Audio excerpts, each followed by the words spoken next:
Today's web meeting is being held during the public review and comment period for the draft environmental assessment regarding the use of 2 proposed open lake placement locations in Lake Erie. The sediment currently being considered through the Clean Water Act for placement at these locations is only from the Upper Cuyahoga River Channel. The assessment summarizes the potential environmental effects of the proposed action, as well as documents the need for the action, the alternatives considered, and any agency and public input that has been received to date. The environmental assessment was released on the Buffalo District website on Monday, February 24, 2014, for a 30-day public review and comment period. A participant has joined the conference. The comment period will conclude on March 26, 2014. The purpose of this call is to provide information about the proposed open lake placement and afford an opportunity to ask questions of the project team. This web meeting is also intended to help provide a regional context of the proposed action and a summary of the overall coordination effort thus far. Presenters for today's call include Mr. Marty Wargo, the Environmental Analysis Team Lead, Mr. Mike Asquith, the Dredging Program Manager, Mr. Frank O'Connor, the Cleveland Harbor Program Manager, and Dr. Paul Schroeder, the Lead Sediment Management Engineer and Modeler. Also with us in this room are several members of the study team who will be available to answer questions after the presentation. This call is being recorded. However, any questions or comments made during this call will not be made part of the official record or serve as a formal comment. If you wish to have any comment included as part of the official record, we ask that you please provide the comment in one of 3 written formats. Comments may be provided via postal service, email, or fax to the study team. For those participating via telephone only and who may not have access to the presentation slides, comments may be mailed to the following address: U.S. Army Corps of Engineers, Buffalo District, Attention Environmental Analysis Team. The street address is 1776 Niagara Street, Buffalo, New York. The zip code is 14207-3199. Comments may also be sent via email to the following address: Cleveland EA, that's CLEVELAND, E as in Echo, A as in Alpha, at usace.army.mil. Or you may send your comments via fax to 716-879-4225. I would like to let everyone know that we were experiencing some technical difficulties with the email address earlier this week. We have received some comments via email, but in an effort to ensure that we have received all the comments, we are asking that you please resubmit your comments. If you could do so beginning tomorrow, just so that we can ensure the technical difficulties have been corrected, that would be very much appreciated. The slide containing the contact information will be provided again at the conclusion of the call. As previously stated, the draft environmental assessment summarizes the potential environmental effects of the proposed action and the need for the action. Of the alternatives considered, the proposed action is to place dredged sediment from the upper portion of the federal channel in either of 2 open lake placement areas.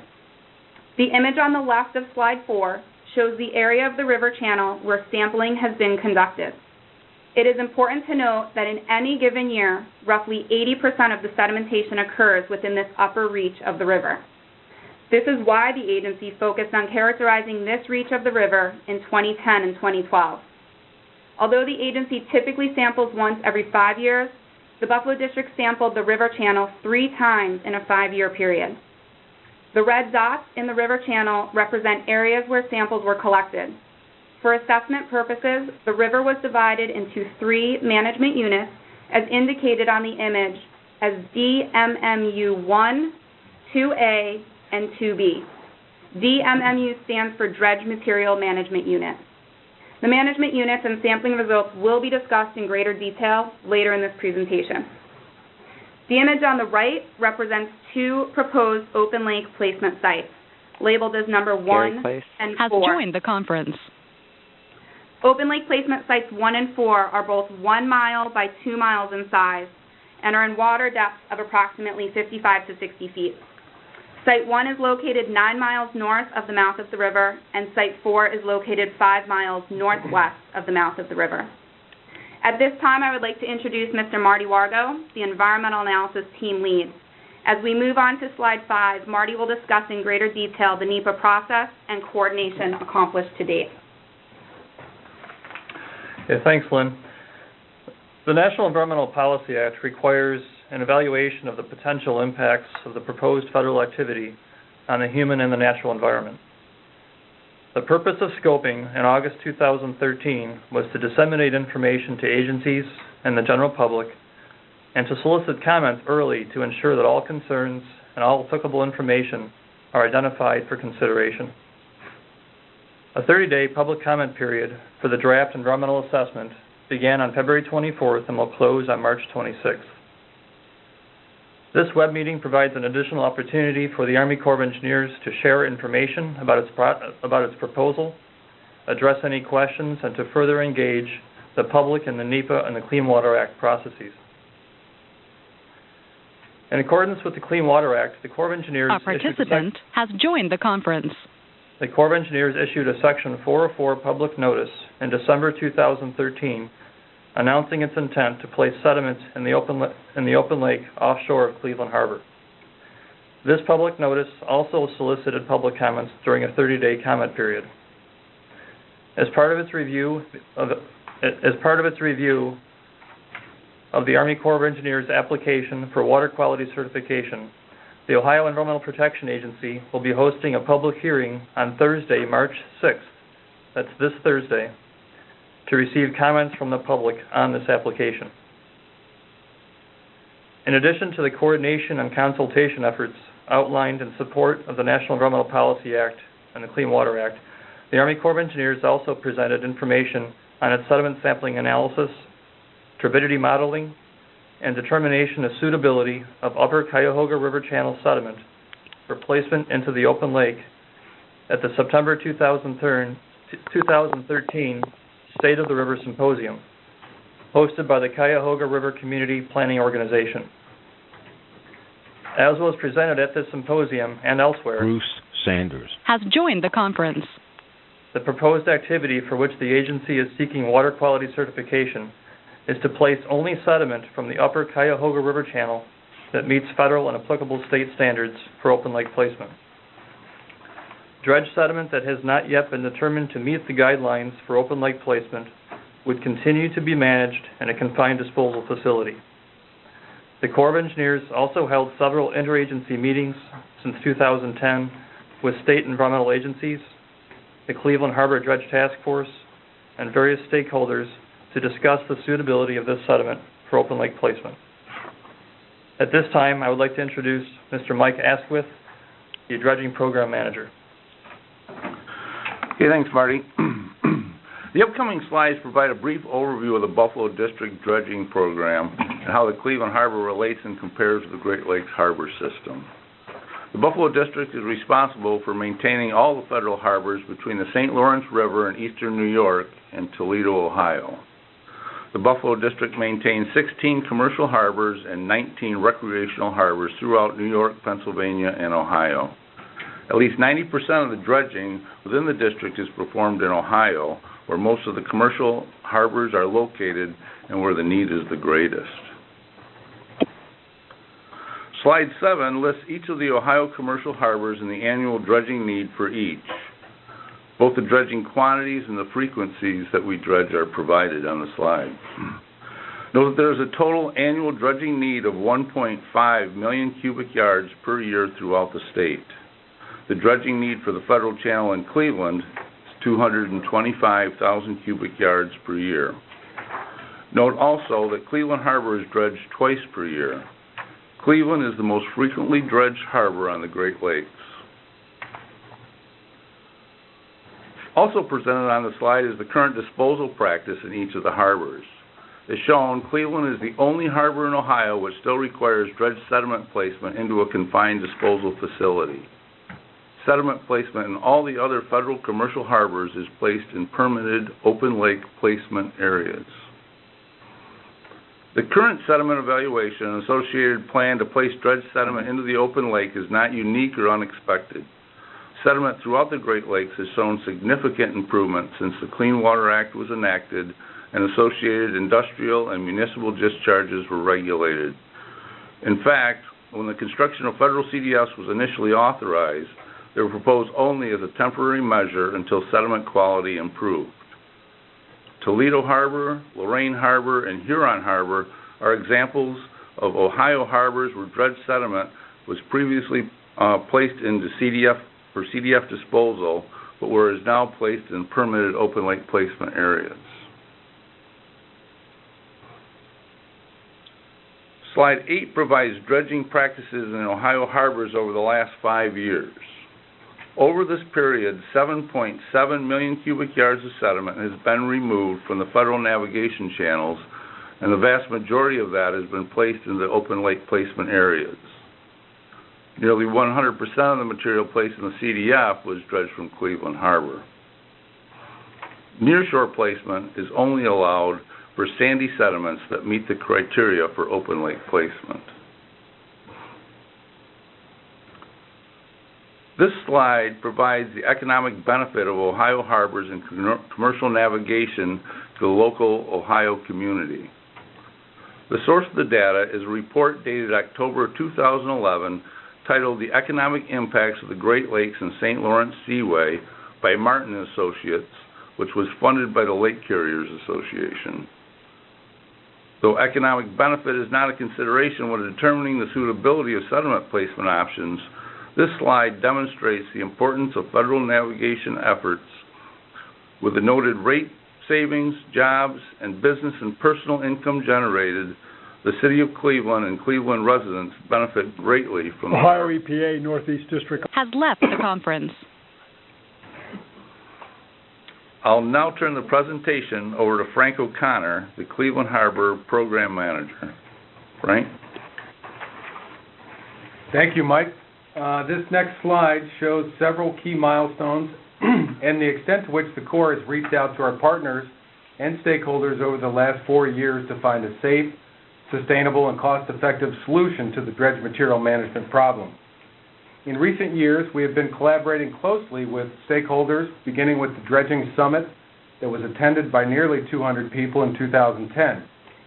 The district subsequently worked with our National Engineering and Research Center to sample and analyze sediment quality in November of 2010. Favorable sampling results at that time raised the prospects for open lake suitability in Cleveland, as we have seen occur at other harbors. The agency communicated in a March 2011 Plain Dealer article that open lake placement in the future was a possibility. We followed our normal processes with regard to later sampling and analysis, as well as evaluation in 2012 and 2013, and we communicated our progress at stakeholder meetings.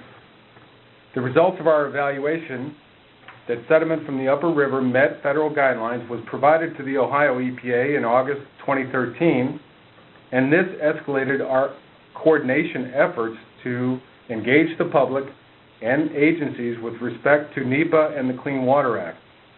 Overall, there has been extensive collaboration at various levels of government, non-governmental organizations, and the public as it relates to dredge material management, sediment sampling and analysis, and the proposed open lake placement. At this time, I'd like to introduce Dr. Paul Schroeder. He is a research civil engineer with the Corps of Engineers Research and Development Center in Vicksburg, Mississippi. He will explain in detail the sediment sampling, testing, and evaluation, including modeling of the disposal site. Thank you, Frank. The Corps of Engineers obtains its authority to perform assessments of dredge material and evaluations of dredge material disposal alternatives from Section 404 of the Clean Water Act. The Corps is specifically responsible for evaluating proposed dredge material discharges in accordance with federal guidelines. These joint EPA and Corps guidelines include the Inland Testing Manual and the Great Lakes Regional Testing Manual. Based on the testing and evaluations, the Corps is responsible for determining whether dredged material is suitable for open lake placement and establishing the federal standard for disposal. Upon establishing the preferred placement alternative, the Corps must demonstrate compliance with applicable state numeric water quality and toxicity standards and request a Section 404 state water quality certification. Next. The next two slides list a summary of findings from comprehensive testing of the dredged materials and lake reference sediments and modeling of their placement operations, leading to the conclusion that these dredged materials now meet federal guidelines for open lake placement. Specific findings are, 1, the dredged materials are not acutely toxic to benthic organisms. 2, growth data and modeling results indicate that the dredged materials are not chronically toxic to benthic organisms. 3, releases of mechanically dredged materials from scows would not be toxic to water column organisms. 4, differences in PCB and DDT uptake in aquatic organisms between the dredged material and the lake sediments would not be biologically significant, nor result in measurable changes in fish tissue concentration.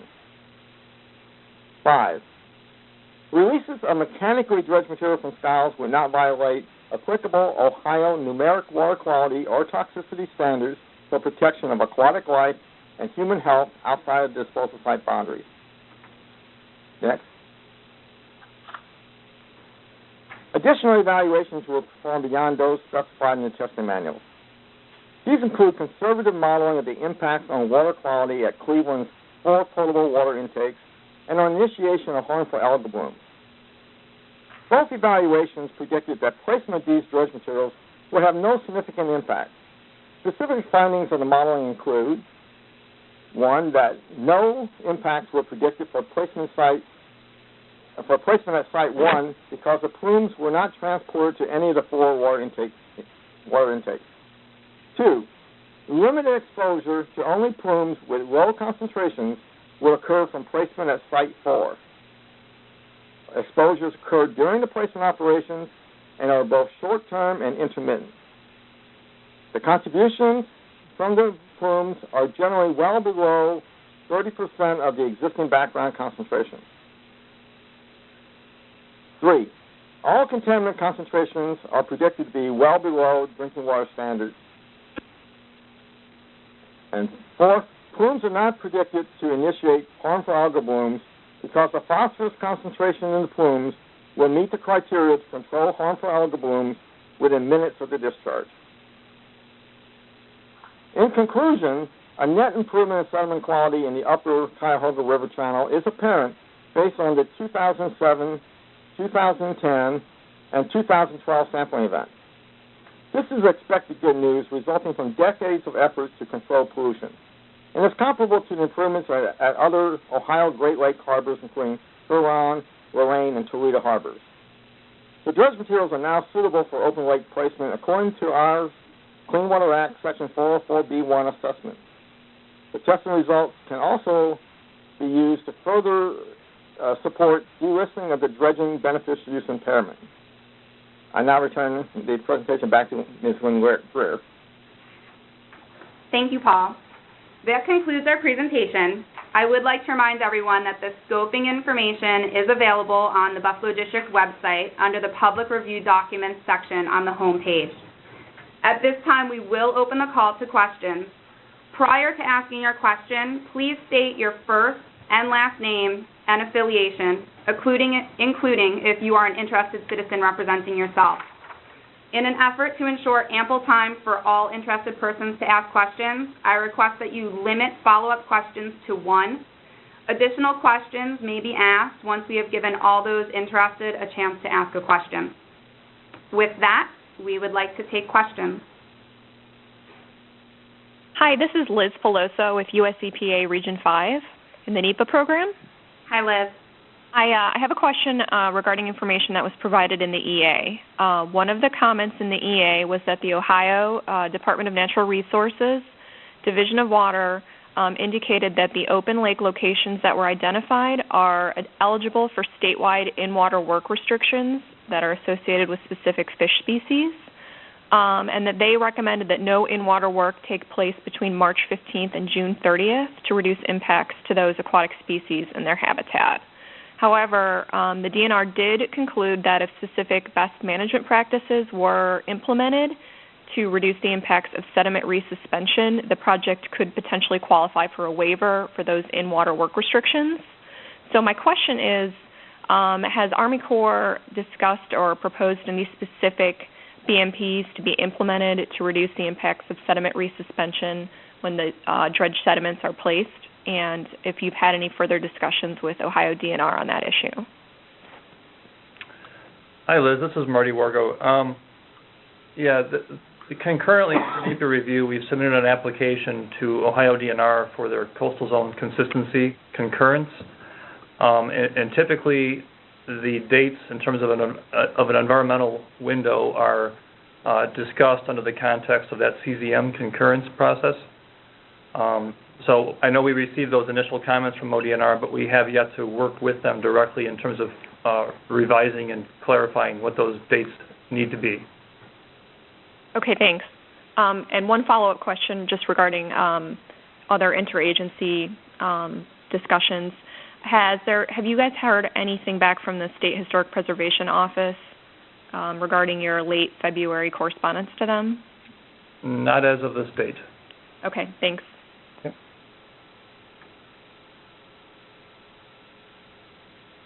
Additional questions from any other participants? I have one more question if no one else has any. The EA also discussed the potential need for a conformity determination regarding air quality issues and the fact that there is currently non-attainment for certain air quality standards. However, the discussion in the EA was kind of vague on that. It said the need for a conformity determination on the proposed activity is likely not applicable, and it did say pending EPA concurrence. And so since we haven't had any discussions with you formally on that issue, I was wondering if Army Corps was planning to do that conformity determination regardless, just to determine whether or not there was an issue. Yeah, and we can talk more offline on this. However, the Corps is under the impression that the project will qualify for one of the waivers. Okay, and maybe we should talk more offline about that. One of the dredging waivers, I think it is. Okay. Thank you, Liz. Hi, this is Sandra Albert from Cleveland Botanical Garden. I have a question. A number of groups in Cleveland have been looking at the possible beneficial reuse of sediment for a number of applications. I've been looking at specifically for vacant land reuse and remediation of soil contaminants. I know others have considered it possibly for infill after demolition and other uses related to development. And I was just wondering if you could discuss maybe how the environmental impacts of open lake disposal compare to the environmental and social impacts of beneficial reuse, and maybe provide some information about why a management plan like what is used in Duluth isn't being considered for Cleveland. Thank you. Sandra, this is Frank O'Connor, and I can try to answer that, make sure that I understand it first.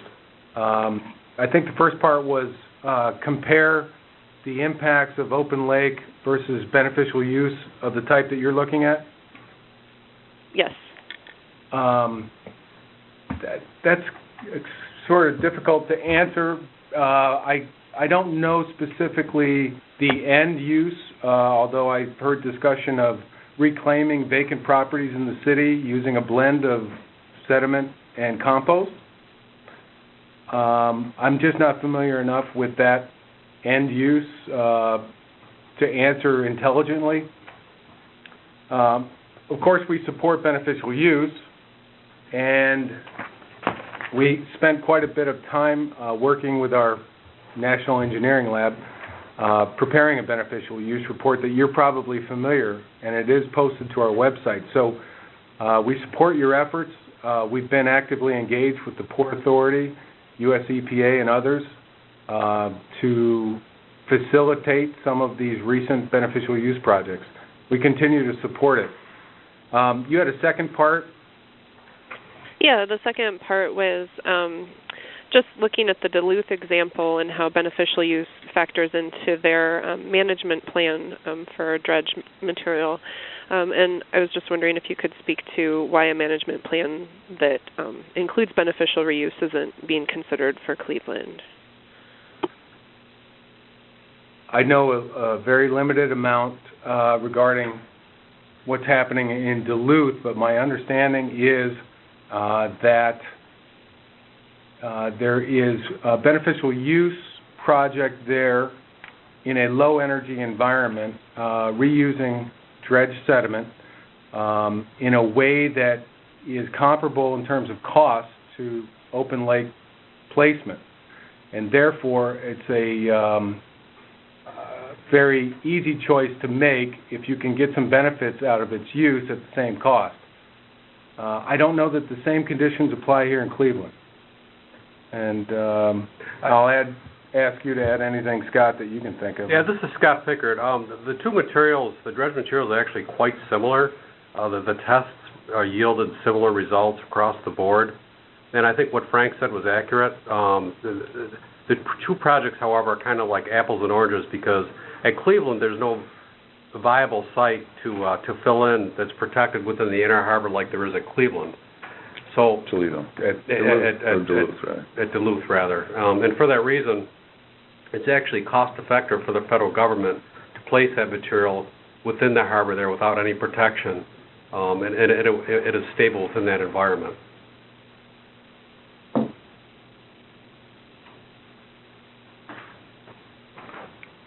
Are there additional questions from other participants? Steve has joined the conference. Yes, I have a question. Jason Zisk with Kurtz Brothers.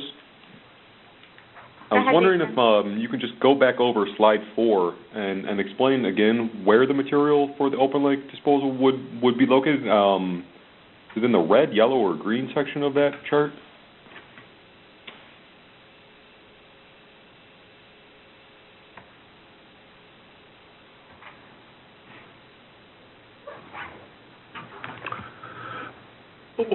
This is Mike Askelton, the Dredging Program Manager. I'll try to answer your question. The drawing that's shown on the left is a picture of the upper Federal Navigation Channel in the Cuyahoga River.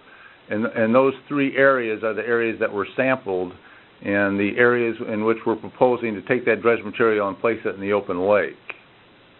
The picture on the right shows the two proposed placement areas. So I'm not sure what your question was beyond that. Is there any difference in the red, yellow, and green, or is that just sample locations? That's just a delineation of the three areas that were broken out during the sampling and evaluation process. Okay, thank you.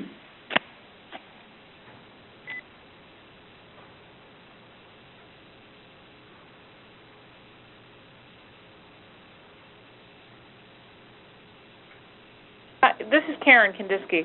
Could someone review the time frame now? You know, you've put the proposal out there. Sort of, what do you anticipate the time frame to be, and then the impact on the upcoming dredging season? This is Marty Wargo. I'll start in terms of where we are right now. In the midst of the NEPA review. At the conclusion of the public comment period for this environmental assessment later this month, basically we will take and review and consider all the comments that we've received and ultimately make our determination on the FONSI and conclude the NEPA process. At that point, we would initiate the contracting process in terms of the actual dredging activity. And Mike can talk more on that. Yeah, I'm Mike Ask with the Dredging Program Manager. Our objective right now is to begin dredging in mid to late April. So, mid to late May. And so our bid documents are currently being prepared to be put on the street for advertising. And we are currently shooting for a bid opening date of about April 1st. And with that date, we hope to award a contract by about April 7th, issue a notice to proceed on or about the 17th of April. And those are target dates, and of course, bid opening and award would be subject to our receipt of a 401 certification in the process that we're going through right now with the EA. CZM. And the CZM determination. Okay. I guess I'm trying to understand a little bit more about the process of the open lake placement and that approval.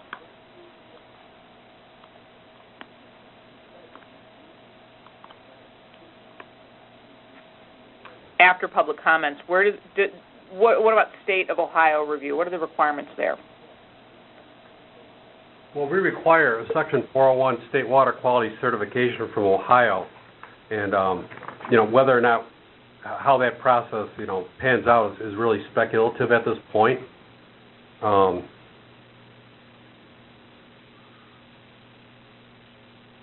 Yeah, we're going through that process. We have the hearing that's scheduled for Thursday, and we would hope to receive a 401 certification the first part of April so that we could proceed with awarding of the contract. But the 401 certification process is separate from the EA that we're discussing currently, although it's related and working in parallel.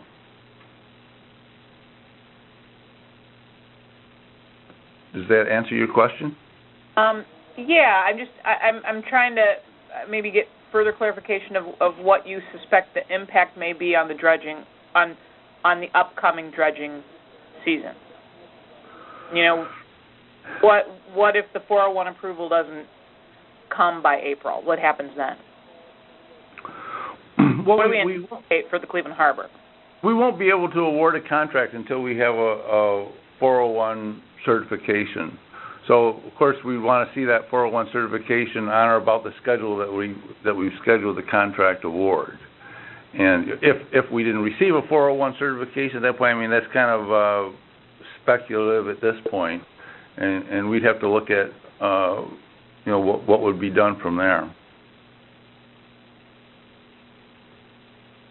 This is Liz Peloso with USEPA. Obviously I understand you're in the middle of this process for your 401 water quality certification and your coastal zone management consistency determination. And at this point, the decisions are left up to the state agencies, and that's under their, review right now. Have you heard anything from them regarding a best case or scenario? I mean, if we were to assume that your 401 water quality certification were to be approved, has there been any indication that, yes, Army Corps, we could get that to you by April, or, under their review time frames, do they have a certain number of days by which to get you an approval or a denial of that certification? And I guess the reason I'm asking this question is also, to ask you, are your time frames at this point, are they reasonable? Because you're saying, your tentative dates here for contract are by April 7th with a notice to proceed by April 17th. And, if you're not going to have your 401 cert by the end of the month, it's very unlikely that those contracting dates will come to fruition.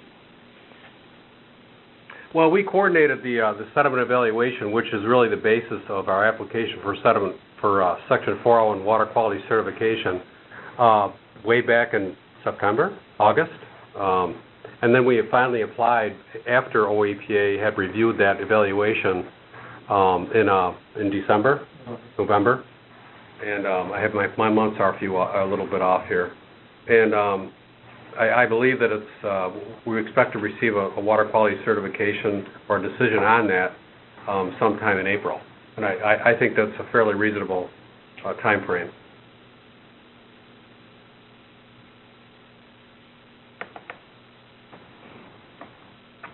Any Jason, other questions? Another question. Could you go over the rate savings benefit outlined in slide 9, how that's composed and made up?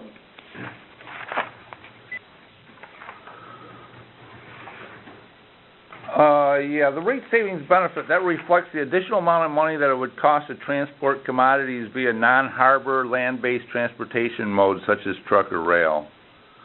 Cost that would be, passed on to the consumers if the harbor was not used. So in other words, if you looked at the impact, if the harbor was not available for the transport of goods, that's what it would cost to bring in the materials via a different mode, rail or truck. How does this open lake option compare economically to the current management practice with CDF placement? Well, we're looking at some preliminary estimates at this time. We don't have any existing bid document or bid data to go off of, but based on our preliminary costs, it appears that placement in the near shore of Area 4 will be comparable contract-wise to what it costs us to place the material into the CDF, but that would not include the cost of the CDF space itself. So in other words, our dredging contract cost just for the dredging would be comparable. The cost of going to Area 1 would be somewhat more expensive. Again, that's just for the dredging contract and not including the CDF space.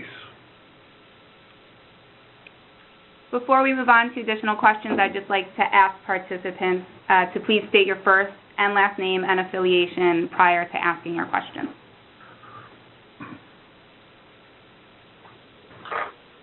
I have a question. Jane Goodman, Cuyahoga River Raft. What's the plan for continuing sampling and evaluation after this determination, and should open lake placement begin this year? The reason I ask is the sampling didn't necessarily, correct me if I'm wrong, but I'm not sure that the samplings were edge to edge throughout that upper channel, and I'm wondering about potential resuspension or movement of the area that wasn't sampled and that's not dredged, that's sediment that's still there and will remain there?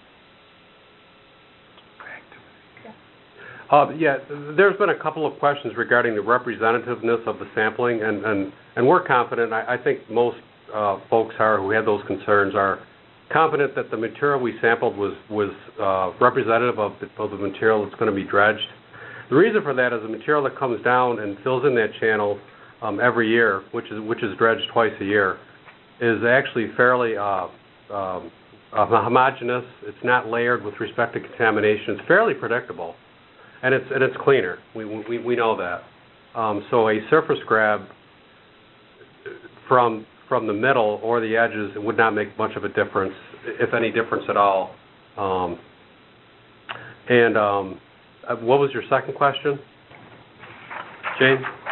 So just whether there was a plan to continue sampling and evaluation to make sure that none of the really deep down base old stuff that may not be the new stuff that's coming in off the natural channel gets sampled and tested, so that this determination stays valid over time.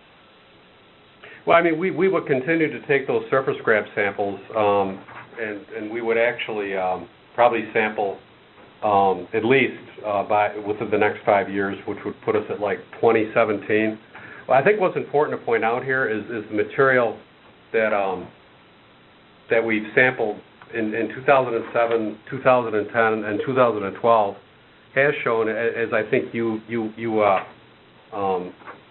understood at the presentation, has improved over that time in terms of its toxicity to aquatic organisms. Maybe you're also asking, Jane, as to whether or not there's a potential to dig into any what people would perceive to be legacy material. Is that your question too? Well, sure, as long as we're there. Let's go there. Yeah, that would not typically occur in this case. Partly because the material in Cuyahoga is not typically to be considered that contaminated relative to other Great Lakes areas of concern. And like I said before, if we were to go out there and take a core sample of the same material that we're dredging versus just a surface grab sample, it's very likely that the material would actually test out to be the same. Okay, thanks.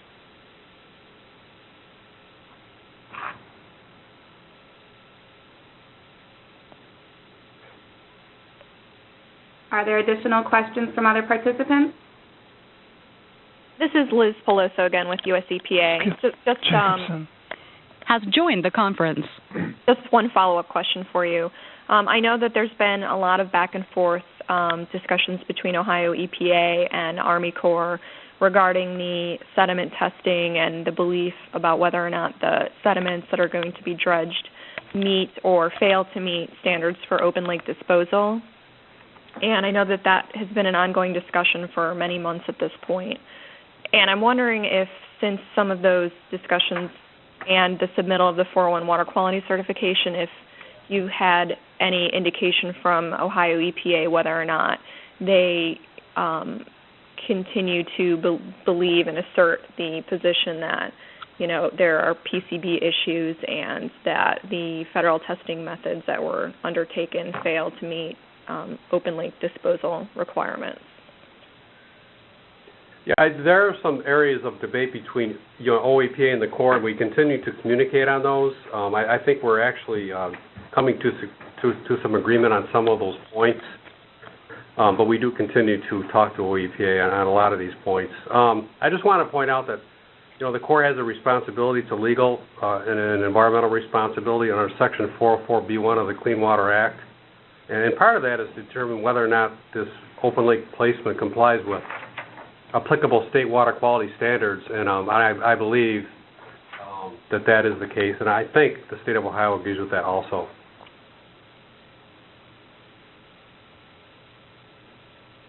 This is Sandra Albro again from Cleveland Botanical Garden. I do have a question. I wanted to know about the status of the 217 agreement with the Port Authority that would look at treating sediment as a commodity. This is Lynn Greer, and for the purposes of this call, we would like to keep the questions relative to the specific content of the EA that is out for public review and comment. Okay, thanks. The follow-up question then is just kind of based on the presentation, it would seem that the economic bottom line is what was kind of the basis for the decision to look at open lake disposal a bit more closely, and then within open lake disposal, the triple bottom line was considered. But is there other triple bottom line analysis of the alternatives?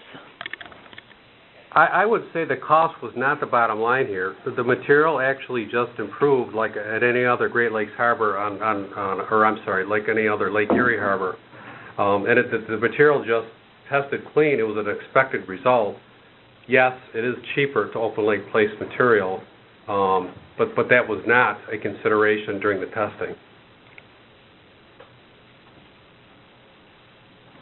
I'm going to just take one moment and check to see if there's been any comments submitted via the chat forum before we move on through the phone. And it does not look to be the case, so we will go back to the telephone and offer up additional opportunity for participants to ask questions.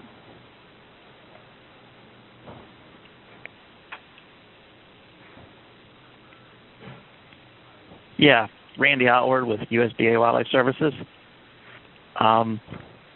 Even with open lake placement, 20% of the material will be going into CDFs, and so I have that's about 45,000 cubic yards a year. What's the current capacity of the existing CDFs? Do you have that total, Frank? No, we're used 400,000 to 500,000 cubic yards, approximately. Okay. So at that reduced rate, there's still several years of capacity remaining then? Correct. Okay, thank you.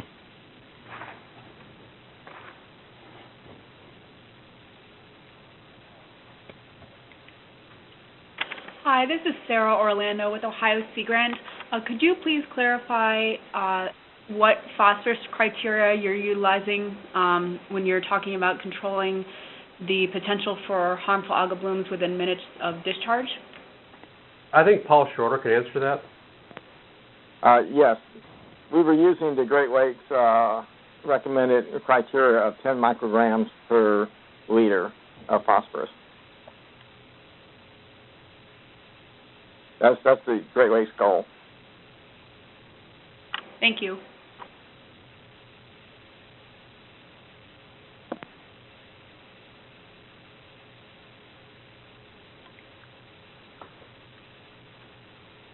Are there additional questions from other participants?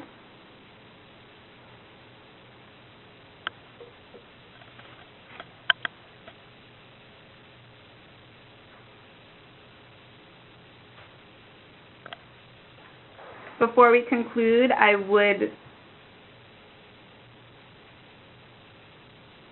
computer froze. I'd just like to remind everyone that the comment period closes on March 26th. The information is available on the Buffalo District homepage under Public Review Documents. The comments may be submitted in 3 different formats. You may submit them in writing to the Buffalo District office. Attention, the Environmental Analysis Team. The address is 1776 Niagara Has left Street, the conference.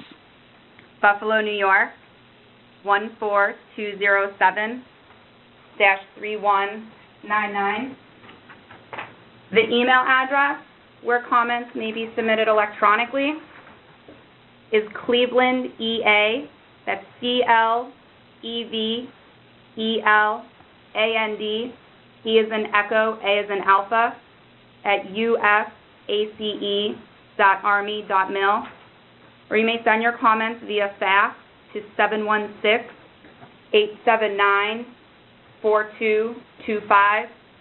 For those that joined us a little bit late, I would like to remind everyone that we were experiencing some technical difficulties with the email submissions.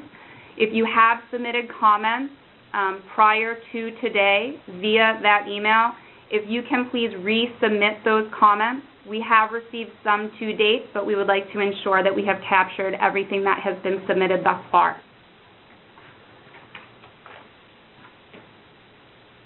I'll take one more opportunity for questions. Just more housekeeping, anything else. The slides that you presented on today's call, will those still be available to us after the call? They will still be available. The slides are on the Cleveland Harbor project page, which is accessible via the Buffalo District homepage. On the top bar, you can click Missions. From that pull-down menu, click Civil Works.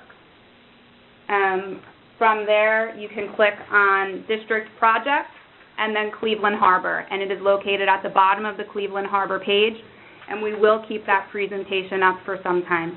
Great, thank you. You're welcome. Lynn, this is Anne Marie Vincent from the U.S. EPA office in Westlake. I just wondered if at any time in the next couple weeks that there would be transcripts or notes from this call. We will discuss that internally, and if transcripts are provided, we will send out a notice letting persons know that they're available. Okay, thanks. You're welcome. With that, I'd like to thank you all for your time this afternoon and for your continued interest in Cleveland Harbor and Lake Erie. I encourage you to please visit has left the conference.